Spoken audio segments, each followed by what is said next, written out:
Oke, Assalamualaikum warahmatullahi wabarakatuh. Kembali lagi di channel Kalijaga Institute.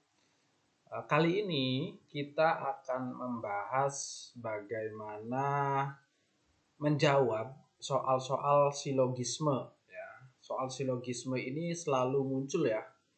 Jadi soal silogisme selalu muncul di CPNS ya, tidak pernah absen ini. Khususnya kemarin di 2023 ini juga muncul ya. Maka kita akan berbagi bagaimana sih cara menjawab silogisme dengan mudah. Oke teman-teman, kategori soal-soal silogisme itu ada 3 ya. Jadi ada semua sebagian, ada jika maka, ada lain-lain, tidak ada semua sebagian, tidak ada jika maka, tapi ada yang harus disimpulkan.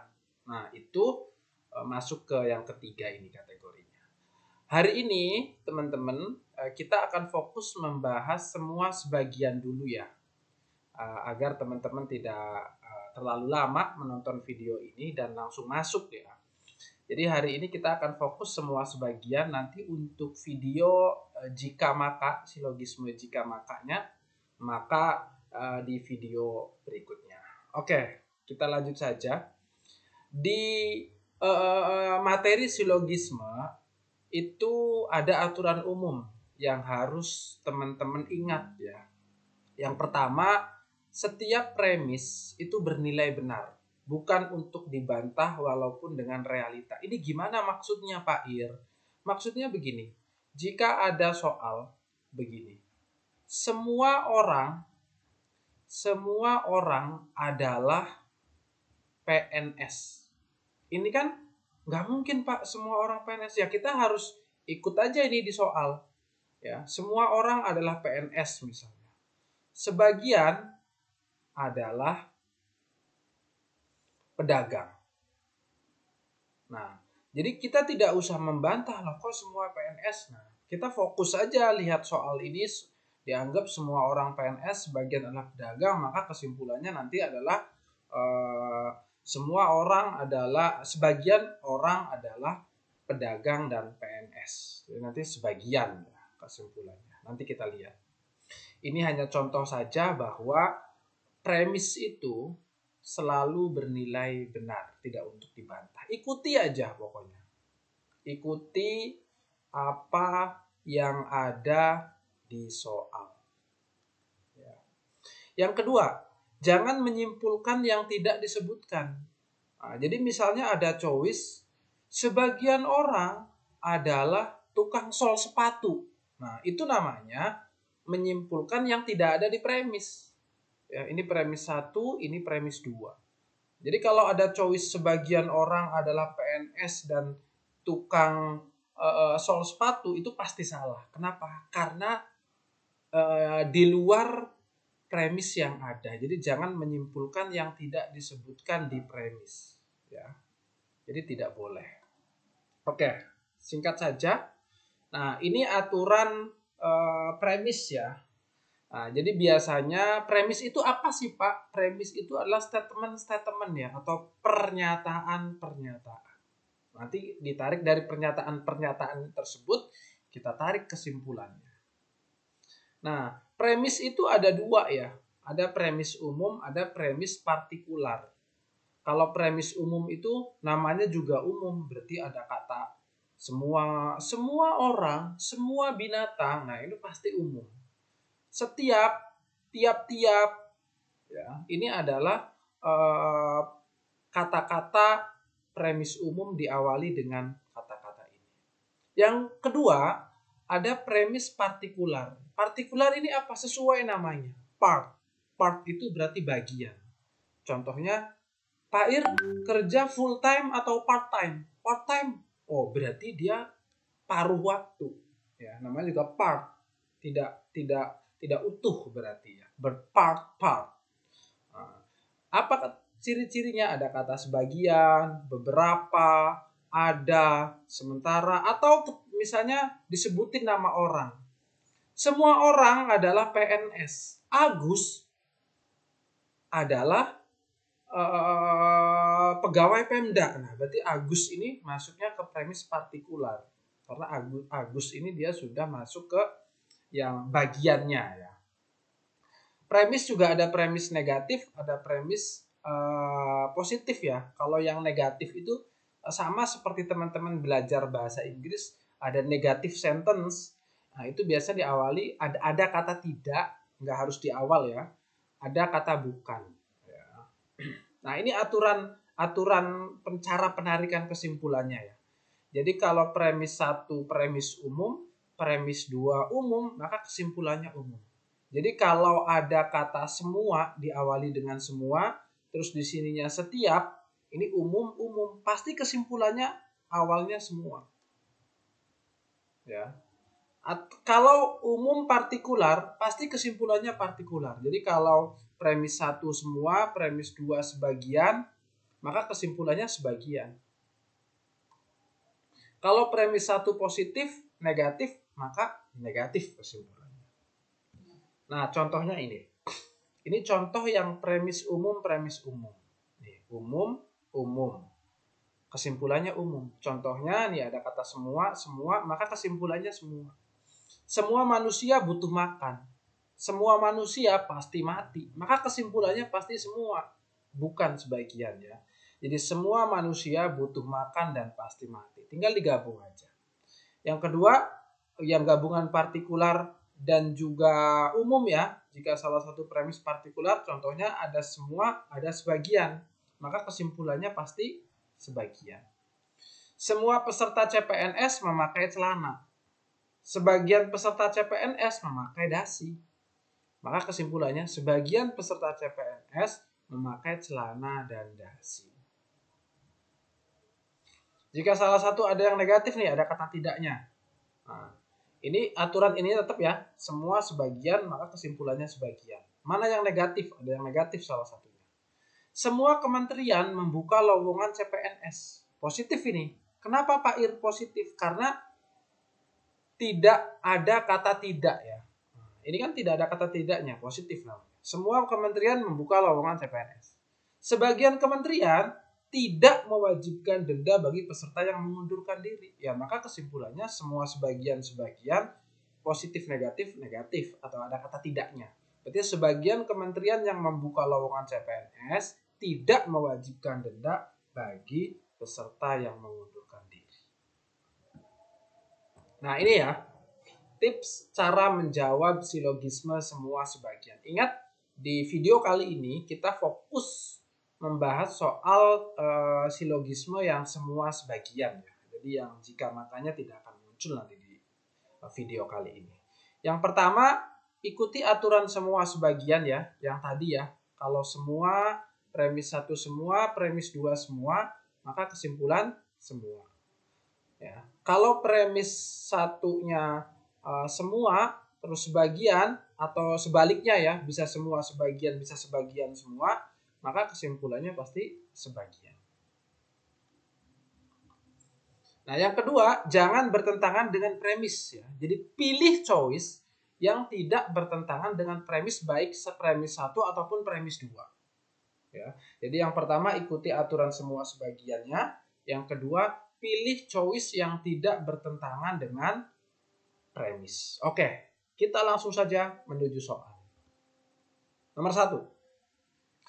Semua buku pelajaran berada di rak A, di rak baris A. Buku sejarah berada di baris A dan novel di rak baris B. Nah, ini semua, ini sebagian, maka pasti dia bukan yang semua. Ya, begitu. Jadi kalau ada kata semua, nah ini boleh kita coret aja sebenarnya ya, walaupun ya kita baca juga. A. Buku sejarah bukan termasuk buku pelajaran. Nah, buku sejarah bukan termasuk buku pelajaran. Bertentangan nggak? Bertentangan nih. Ini kan premis 1. Ini premis 2. Dia bertentangan dengan premis 2. Maka coret saja. Kenapa? Kan buku sejarah bukan termasuk buku pelajaran. Sedangkan semua buku pelajaran ada di baris A. Si buku sejarah ini di baris A. Berarti dia buku pelajaran. Novel dan buku pelajaran berada di rak bersebelahan. Nah, ini kan kita nggak tahu, nggak disebutkan di soal. Maka kita jangan pilih choice ini. Novel bukan termasuk buku pelajaran. Nah, ini tidak bertentangan dengan buku, dengan premis 1, premis 2 kita simpan dulu. Semua novel berada di rak baris A, ini bertentangan ya dengan premis 2. Jadi dengan premis 2 bertentangan. Buku kesehatan dan novel berada di rak bersebelahan. Ini juga tidak disebutkan di premis ya. Ini juga tidak disebutkan di premis, maka jangan pilih. Maka jawabannya adalah C. Gampang sekali. Ya, jadi semua sebagian, maka ini sebagian. Kan tadi Bapak bilang nyebutin identity atau nama orang atau dalam hal ini buku itu adalah bagian dari partikular. Oke, kita lanjut, sangat mudah. Lanjut ke nomor 2. Semua hewan herbivora memakan daun-daun. Nah, ini umum. Umum semua. Harimau memakan daging. Nah, ini semua, ini sebagian. Pasti pilihannya sebagian. Tidak mungkin semua. Maka boleh kita coret semua. Ini boleh kita coret saja dulu. Kalau Pak Ir, bagaimana kalau ternyata jawabannya ada semua yang parsial? Itu jarang sekali ya. Kadang-kadang ada, jarang. Tetapi dicoret dulu aja. Nanti kalau yang A, C, D-nya nggak ketemu, baru kita antara B dan D. Bisa seperti, tapi itu sangat-sangat jarang. Harimau makan daun-daunan. Ini bertentangan dengan premis 2. Ini P1, ini P2. Coret. Harimau adalah hewan herbivora. Bertentangan dengan premis 1. Kenapa? Karena harimau makan daging, yang herbivora makan daun-daunan. Kata premis. Ya. Harimau bukan hewan herbivora. Nah, ini masuk. Oh ya sudah, ketemu jawabannya ini. Oke. Kenapa? Karena dia makan daging. Maka dia bukan hewan herbivora. Ini parsial atau partikular. Sangat gampang. Begitu ya, teman-teman, ikuti cara saya menjawab. Semua sebagiannya diikuti, terus pilih premis yang tidak bertentangan dengan premis 1, dan jangan pilih choice yang tidak disebutkan di soal. Nah, lanjut nomor 3. Calon mahasiswa harus mengikuti ospek di universitasnya masing-masing. Jadi calon mahasiswa harus mengikuti ospek di universitas masing-masing. Desta adalah calon mahasiswa. Semua calon mahasiswa tidak mengikuti ospek, bertentangan dia dengan P1. Desta harus mengikuti ospek di universitasnya. Oke, tidak bertentangan. Desta tidak harus mengikuti, bertentangan dengan premis 1. Desta lulus ospek di universitasnya, tidak disebutkan. Nggak tahu nih si Desta nih, lulus atau tidak. Tidak disebutkan. Maka kalau tidak disebutkan, jangan dipilih. Desta tidak boleh mengikuti ospek di universitas. Ini juga tidak disebutkan ya di premisnya. Berarti jawabannya adalah bravo. Gitu. Lanjut nomor 4. Semua calon pegawai bank yang memilih semua ya umum. Semua calon pegawai bank yang memiliki tinggi badan lebih dari 165 lolos seleksi. Lebih dari berarti di atas 165. Semua calon, nah ini semua. Maka jawabannya kemungkinan besar adalah semua. Kemungkinan besar ya. Bisa jadi tidak, tetapi kemungkinannya itu. Semua calon pegawai bank yang memiliki berat badan kurang dari 60 lulus seleksi. Laura, nah ini ada parsial, ada part ya. Semua umum, partikular, maka kesimpulannya jadi partikular. Kenapa? Karena jika salah satunya ada yang partikular, maka kesimpulannya jadi part. Oke, Laura tidak lolos seleksi calon pegawai bank. Laura tadi tinggi badannya 170, 54. Ini bertentangan ya dengan premis 1 dan premis 2. Kan dia sudah di atas 165, dia juga di bawah 60. Nah, berarti bertentangan dia kalau tidak lolos. Beberapa calon pegawai bank yang berat badannya lebih dari 60 ini bertentangan dengan premis 2. Nah, Ini premis 1, ini premis 2. Ya. Tentangan dia. Semua calon pegawai bank tidak lolos seleksi. Ini juga tidak disebutkan ya. Laura lolos seleksi calon pegawai bank. Oke, tidak ada yang bertentangan. Semua calon pegawai bank lolos seleksi. Ini kata semua udah bisa dieliminasi. Tanpa harus dibaca. Berarti jawabannya yang delta.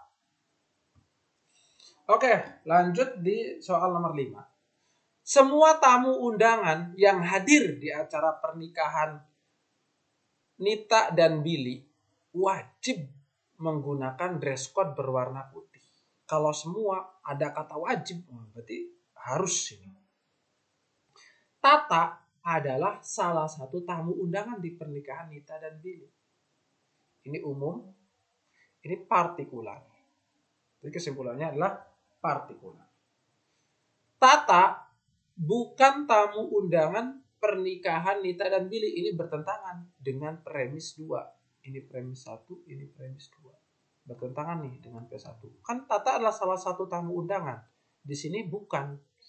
Beberapa tamu undangan yang hadir di pernikahan Nita dan Billy tidak menggunakan dress code berwarna putih. Bertentangan dengan premis 1. Premis 1 semua tamu undangan pakai dress code warna putih.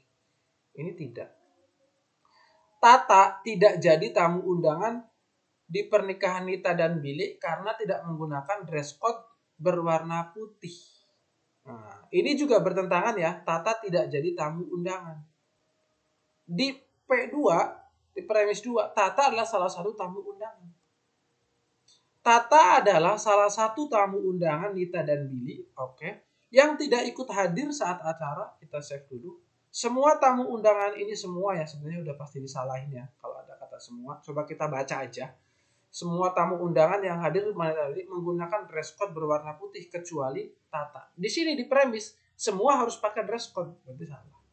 Maka jawabannya adalah D.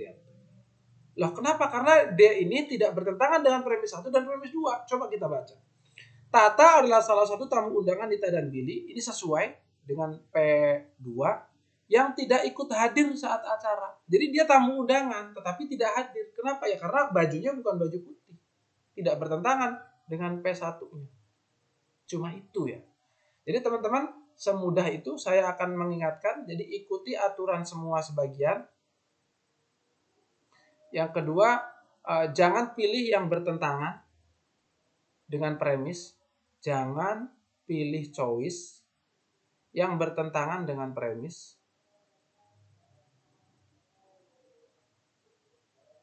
Yang ketiga, jangan memilih choice yang tidak disebutkan di premis ya. Yang tidak disebutkan di premis. Jadi kalau ada warna hitam, hijau, kuning, jangan dipilih ini. Kenapa? Karena di premis dia cuma wajib putih. Oke, ini buat teman-teman silahkan isi jawaban di kolom komentar ya. Nanti saya akan kasih tahu jawaban yang benarnya seperti apa. Ini ada satu soal buat teman-teman praktekin dari pemahaman teman-teman melihat video ini. Ini adalah rujukan soalnya. Soal ini dari ini, jadi saya hanya membahas dari soal-soal agar teman-teman mudah. Oke, terima kasih. Mudah-mudahan bermanfaat. Akhirul kalam. Wassalamualaikum warahmatullahi wabarakatuh.